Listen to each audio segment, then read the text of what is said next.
Hi, I'm Emyle Watkins, and this is the WBFO Disabilities Beat.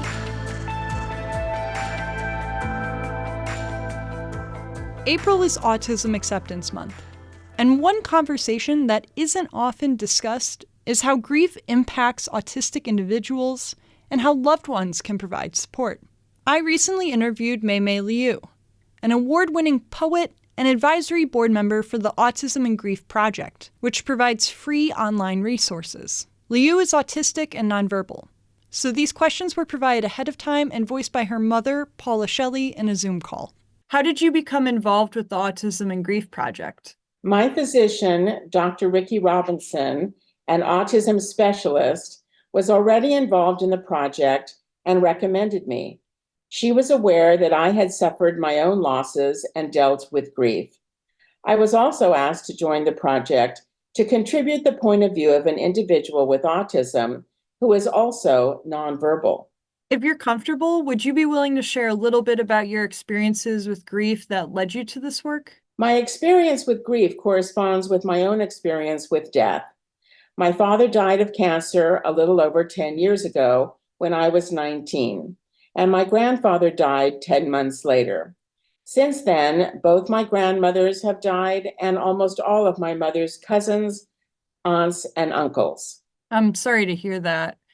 I'm wondering, what are some of the resources that you've worked on or want to highlight that the Autism and Grief Project offers? I am part of the advisory board that was in charge of editing every aspect of the online content, except for matters that specifically applied only to grief professionals. I also participated in a series of video interviews, some of which became animated sequences available on our website. The Autism and Grief Project was looking to me for my personal experience regarding the material and my views on how to make it most accessible and appropriate for adult members of the autism community. Is there anything you feel like neurotypical people, especially loved ones, may not understand about grieving as a neurodivergent person?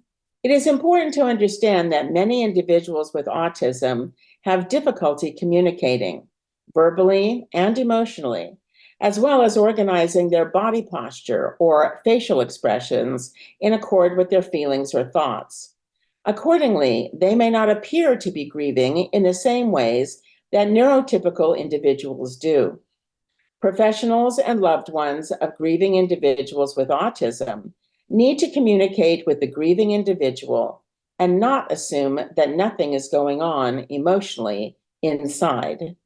They need to inquire about what the individual with autism needs and give them choices regarding all aspects of the funeral and grieving process. Whatever you do, just don't leave them alone.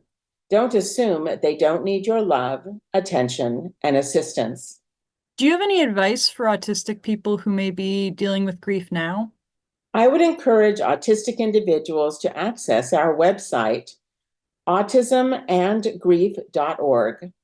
I would encourage them to communicate their feelings and needs to those around them the best they can. And to remember, it is not important how they choose to grieve or what part of the funeral or grieving process they wish to participate in. They just need to do what is best for them. Don't be afraid to reach out for assistance. Before we ended the call, I asked Liu if she would mind if I asked her a few more questions that came up as I listened to her, and she agreed to have her mother read her answers as she typed them. I want to leave you with part of that conversation, because she makes a point that resonated with me, and I think is important to remember as we talk about autism this month. She emphasized that people are more than just one part of their identity or experience. I'm wondering, has poetry opened up new avenues for you to express some of these experiences that you went through with grief? Oh, that's an interesting question. Actually, I've been assigned as coursework some assignments that led me to deal with those issues. And frankly, I hated it. I don't know if it's because I'm avoiding the issues or whether I feel my grief is private, but it's not a form of poetry academically referred to as confessional that I personally advocate. I'm more of a narrative, public, political poet. I want my poetry to inspire change, and I don't necessarily feel that my personal experiences are so exceptional or extraordinary that they could possibly promote that.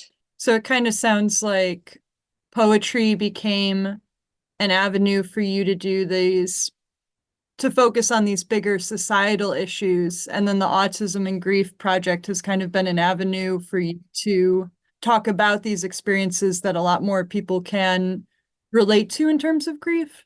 I'm not a person who puts things in boxes. I think today's obsession with identity issues is something that, in many ways, I find offensive. I'm not just autistic or just Chinese or just Jewish or just American or just a woman, etc. I'm an individual, and I would like to see our society moving toward more respect for the individual.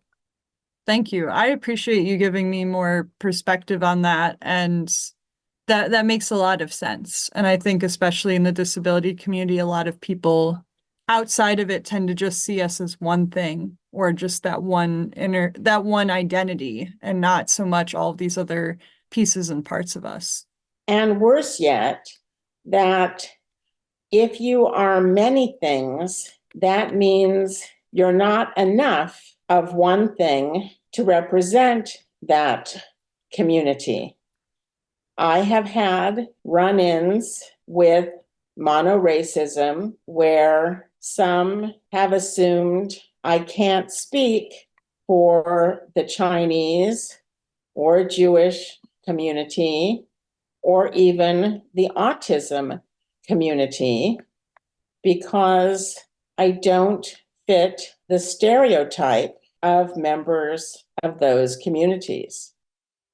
To listen to the Disabilities Beat segment on demand, view a transcript, plain language description, and learn more about the Autism and Grief Project, visit our website at WBFO.org. I'm Emyle Watkins. Thanks for listening.